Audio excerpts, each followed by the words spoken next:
Saudação de paz, queridos. É o pastor Zé Ferreira falando na TV CPAD, Aconselhamento Pastoral. Um abraço a todos. Deus abençoe você. Compartilhe esses vídeos da TV CPAD. Pode muito abençoar a sua vida e da sua família e da sua igreja também. Eu estou abordando assuntos relativos a algumas coisas específicas. Eu já venho falando há algum tempo sobre isso, em relação à Covid-19 e o ano que se passou e os transtornos que vêm a partir deste ano de pandemia de Covid-19. Então, venho falando algumas coisas e hoje eu quero chamar a sua atenção para o estresse pós-traumático, transtorno de estresse pós-traumático, TEPT, que é um transtorno muito comum nos dias de hoje. Isto acontece a partir de um trauma. E que trauma? Um trauma físico que se transforma em psicológico, por exemplo. Uma falência, um empresário que faliu, ele entra num pânico para até adoecer, ia chegar à depressão e vai até o suicídio. Uma pessoa que tem uma doença muito grave, durante a doença, a pessoa precisa muito morrer. Quando sai daquela doença, ela vai ter um transtorno de estresse pós-traumático por algum tempo. E pode ter por muito tempo se não se cuidar. Uma pessoa que perdeu um parente. Então são coisas assim de percas consideráveis, como no caso de Jó, depois da crise, no meio da crise. No caso de Davi, tem um transtorno de estresse pós-traumático. O pecado deixou Davi arrasado. E ele disse, antes de eu confessar, enquanto eu me calei, meus ossos se quebraram, mas eu falei, Deus tem misericórdia de mim. E aí Davi vai e supera. Então eu quero que você pense no estresse pós-traumático. São umas coisas que acontecem, não é? Na pós-pandemia. Existe uma escritora chamada Sheldon, que escreveu um livro, A Mente Indizível, que ela fala sobre o transtorno do estresse pós-traumático. E ela cita algumas coisas relativas ao Covid-19. E ela diz que são 4 coisas que foram agravantes do estresse pós-traumático. Quem perdeu um ente querido na pandemia. As pessoas e são muitas pessoas, se nós temos hoje no Brasil mais de 200 mil mortes, nós temos mais de 1 milhão de pessoas ou 2 milhões de pessoas afetadas pela morte de alguém. E se nós pensarmos que nós pastores, tem pastores no Brasil, você me lembra de pastor Sebastião de Mato Grosso, aquele ali deixou todos nós com um pouquinho de estresse pós-traumático, né? Que era um homem de Deus que nós respeitávamos e amávamos muito. De repente ele se parte de outros pastores queridos e amados nossos, aqui da Bahia, do Brasil inteiro.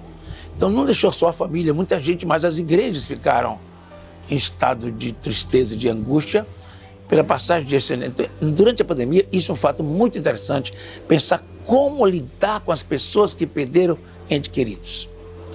Outro tipo de pessoas são os sobreviventes do Covid-19. As pessoas que passaram, eu estou na minha igreja, um irmão dentre de todos que foram recuperados, que ele teve um estado de coma durante meses. E quando ele saiu, tiraram ele dos instrumentos de UTI, ele ficou 3 dias ainda sem falar, praticamente quase em coma. Depois ele levantou e Deus restaurou ele, então uma benção. Mas de qualquer forma, essas pessoas vão ter um trauma. A ansiedade continua, a depressão continua, o medo continua. Então isso chama-se estresse pós-traumático. Ele teve um trauma profundo, ficou estressado. Outra causa interessante é pessoas que foram terrivelmente afetadas financeiramente pela crise. Pessoas que foram afetadas financeiramente pela crise se tornaram pessoas traumáticas, com estresse pós-traumático. Por quê? Porque a pessoa, de qualquer forma, essa pessoa que teve essas dificuldades financeiras, uma falência, um desemprego, você vai tomar pé de que está falido, que está quebrado, que não tem como manter sua família. Claro, isso provoca uma série de sintomas, ansiedade, depressão. Esses sintomas todos é um conjunto de sintomas que pode traduzir com estresse pós-traumático. E, em último lugar, aqueles que trabalham na linha de frente e que vê tantas pessoas morrendo, até que eles se acostumam com essa realidade de guerra. Tem muitos médicos que estão super traumatizados, enfermeiras, eu conheço muitas, que estão profundamente angustiadas por ter morrido em suas mãos muitas pessoas que passaram pela crise. Então, quando você lida com questões como estas, da área da saúde, um médico não é insensível. O enfermeiro é gente, o médico é gente. e passou por esses UTIs e pelos hospitais, centenas de milhares de mortes no Brasil, chegando a 200 e tantos mil mortes. Isso significa, obviamente, uma angústia profunda. Tudo isso aí vai gerar uma série de coisas importantíssimas para a gente pensar. São pessoas que têm, a partir da pandemia, não estou falando do estresse pós-traumático como as pessoas têm por outros traumas. Estou me referindo aos estresse, aos pós-traumáticos pós-pandemia. Pós-traumático pós-pandemia. Que essas são coisas que eu citei aqui, que são coisas bem presentes, bem agora, que nós temos que ajudar profundamente. Então essas pessoas, algumas dessas pessoas têm reações físicas, né? Que ele pode adoecer mais depois, não é? Desse daí. Depois a pessoa tenta evitar pensar sobre o evento que ele traumatizou, mas continua pensando e sempre está vendo as mesmas coisas. A pessoa vai dormir, está lembrando do tempo que estava no hospital, ou do tempo que tinha empresa e faliu, ou do tempo que teve aquela briga, do tempo que teve aquele assalto na sua vida. Ele vai continuar sempre pensando. Ele vai evitar lugares, vai ficar assustado. Tem gente que deixa de ir para a igreja, está com medo, assustado. Porque tem gente que está traumatizado sem ter passado nada disso. Só o trauma da doença. Tem crentes estressados, com estresse pós-traumático, em casa, com medo de voltar. Isso é aquele síndrome da cabana que eu falei uma certa vez. A pessoa ficou em casa e o medo ficou tão grande que pode acabar a pandemia e o pessoal ainda não sai de casa. Isso é outro tipo de coisa do estresse pós-traumático. Em reação do futuro, ele pode desaparecer com medo do futuro. Também, ele pode ter problema de memória, problema sério de memória, ele pode esquecer coisas. Isso é muito interessante. Pessoas podem começar a ter problema de concentração, de memória. E isso é uma coisa que no pós-pandemia, no pós-internação no hospital, no pós-intubação, muitas pessoas podem ter problema de memória, claro, causado direto pelo vírus ou causado pelo trauma. O trauma também traz problema de memória temporária, mas o trauma também traz problema de ansiedade profunda. Dificuldades para manter relacionamentos, quem tem esse trauma, sentir-se distante da família, dificuldade para experimentar emoções positivas e sentir-se emocionalmente derrotado, vencido, entristecido. Então as pessoas que têm estresse pós-traumático podem ter depressão, pode ter a vida toda ansiosa, pode ter uma série de problemas pós-evento traumático. Preste atenção nisso, isso é muito interessante. E eu pergunto a você, o que a igreja pode fazer?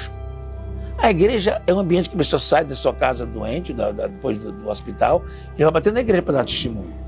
A igreja precisa acolher essas pessoas com carinho, com amor, visitar, ajudar, abençoar. O problema passou, mas o trauma continua. Alguém que perdeu um ente querido, já falei aqui sobre elaborar o luto, ajudar a pessoa a elaborar o luto, visitar, orar, porque a igreja é a família que acolhe os sofredores. Os que ficaram falidos, irmão, que era dizimista, abençoado, ficou falido. Aí alguém não se importa mais com ele, não tem mais ajuda para dar às instituições de caridade, ele não tem mais dízimo para trazer para a igreja, ele faliu. Esta é a hora da igreja fazer por ele. Quem sabe tem gente que ajudou tanta igreja, que a igreja precisa financeiramente ajudar aquele irmão que faliu, mas ele era dizimista fiel. Mas ele faliu na pandemia. É hora da igreja pensar como um todo nas pessoas que estão carentes de apoio, de uma palavra de acolhimento, porque as transições pós-pandemia são muitos, precisam ser trabalhados cuidadosamente e pessoalmente, individualmente e sabiamente. Esse é o nosso trabalho, de acolher, de o pastor trazer palestra na igreja sobre isso, de reunir esse povo que passou por esses traumas e conversar, e dialogar, e quem sabe fazer um grupo terapêutico dentro da igreja, com uma pessoa que entenda, com um pastor, com uma pessoa amável, que lida com aquelas pessoas, que possa ouvi-los, orar com eles, ouvir o drama deles, ouvir a história, aquela história que ele passou, ele quer contar. Alguém precisa ouvir calmamente, depois orar por ele, e que ele vai se libertando dos efeitos daquela história na sua mente e no seu coração.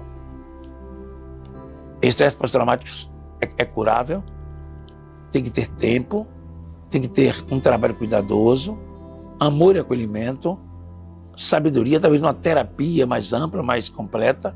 Tudo isso vai fazer com que a pessoa se liberte do trauma, do estresse pós-traumático. Deus abençoe você ricamente. Vamos juntos trabalhar, ajudar as pessoas no pós-pandemia a restaurar, a tornar-se quem eram antes, crentes, abençoados, alegres, felizes, curados, sarados, abençoados. Esse é o meu trabalho. Esse é o nosso trabalho. É curar pessoas que estão em crise. Então, vamos repassar os nossos passos. Primeiro, nós precisamos entender que a igreja pode ajudar. Entender que a igreja, eu como pastor, você como pastor, a igreja pode ajudar. Não estou falando financeiramente, é ajudar. E ajudar, quando eu falei em ajudar, as pessoas sempre estão pensando, quanto será que a igreja tem no caixa? Não é isso. Não é dinheiro. Dinheiro é uma consequência, claro. Mas ajudar espiritualmente as pessoas, ensinando a Bíblia, orientando, aconselhando. Ensinar ou cuidar emocionalmente, trazendo um pouco de paz, de alegria, de motivação, de entusiasmo, de fé, de renovação, de força, de companheirismo, de palavra sábia. Nós não podemos fazer reunir grupo, como disse aqui, fazer um trabalho de grupo com eles, que estão todos que vieram da crise, que foram vítimas da pandemia de alguma forma. As vítimas da pandemia pode ser financeira, pode ser física, pode ser a perda de um ente querido. Vamos ter que pensar nesses casos.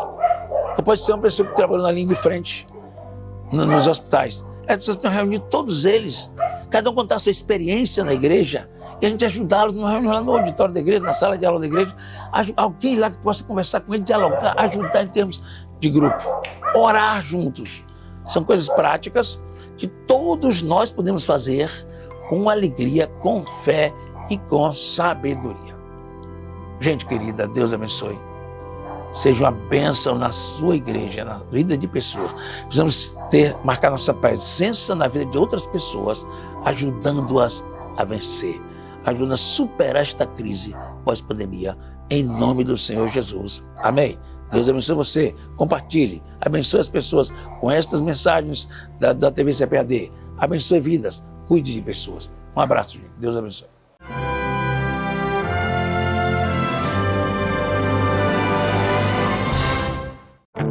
Vivemos uma onda de ataques ao movimento pentecostal e a fé de muitos tem se esfriado.